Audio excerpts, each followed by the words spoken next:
Historians believe tanneries, where craftsmen turned animal hides into leather, first appeared at least 5,000 years ago in villages in the Middle East. Today, communities still gather together workers, such as these in Pennsylvania, to process cattle and other livestock hides using methods not so different from those used by their hunter-gatherer forefathers. The tanning industry is one of the oldest industries in the world.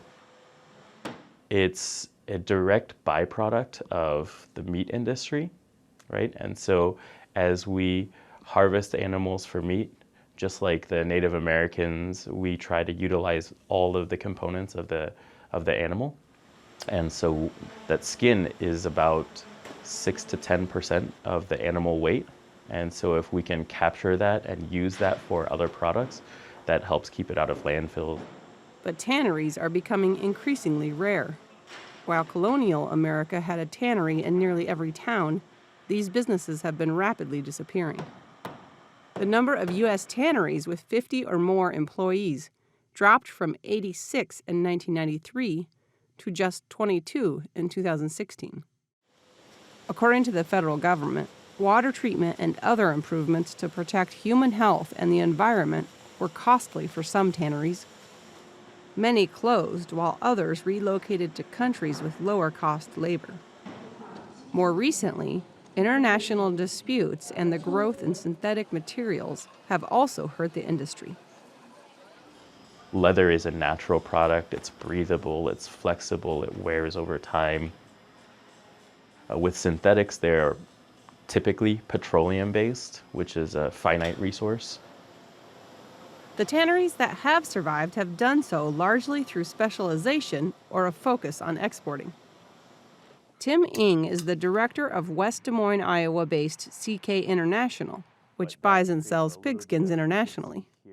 Pigskin accounts for only about 10% of the world's leather. CK International helps connect U.S. packing plants with buyers of pigskin, mostly in Asia, who then use the leather in other products. The majority of leather is made from cattle hides and used in shoes and boots, but automobile and furniture use remains significant. Over 90% of cattle hides produced in the U.S. are exported, China being a key buyer. The industry exported a total of $1.6 billion worth of hide, skin, and leather in 2018. Yet this was one of the industry's lowest export values since the 2009 recession, and prices for hides remain low. Still, Ng is optimistic. As we have more transparency into where products come from and as consumers demand that, I think the industry is really positioning themselves well to kind of be in play and be part of that discussion.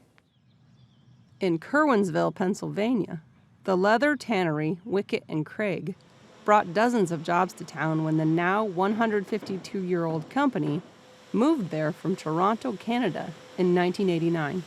It still employs about 90 people in the town of 2,500 and is one of just a few large U.S. tanneries remaining that use plant-based compounds known as vegetable tannins on the leather.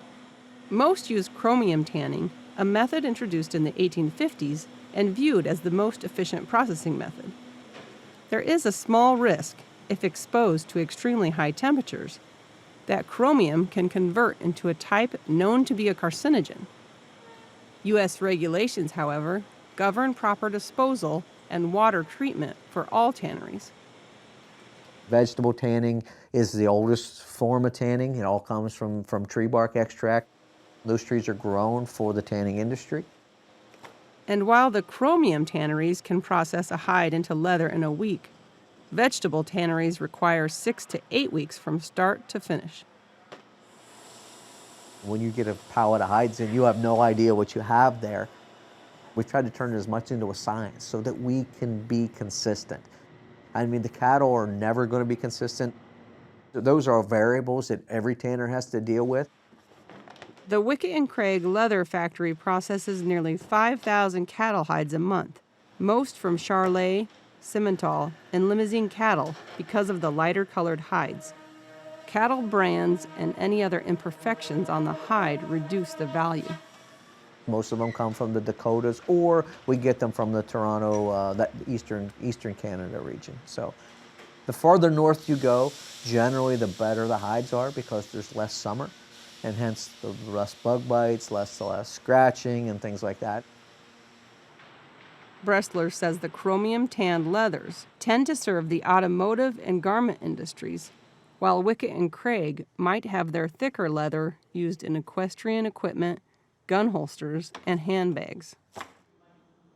Bressler says most Americans fail to appreciate the quality of work done in the U.S., regardless of tanning method. They think genuine leather is genuine leather, and why should they pay $12 or $40, $50, $60 for a genuine leather belt that the leather came from Wickett and Craig when they can buy one at Walmart for $12.95? It's all about education in a way, and they're getting better. Why our product is superior, why our customers' products are superior, that's important. For Market to Market, I'm Colleen Bradford Krantz.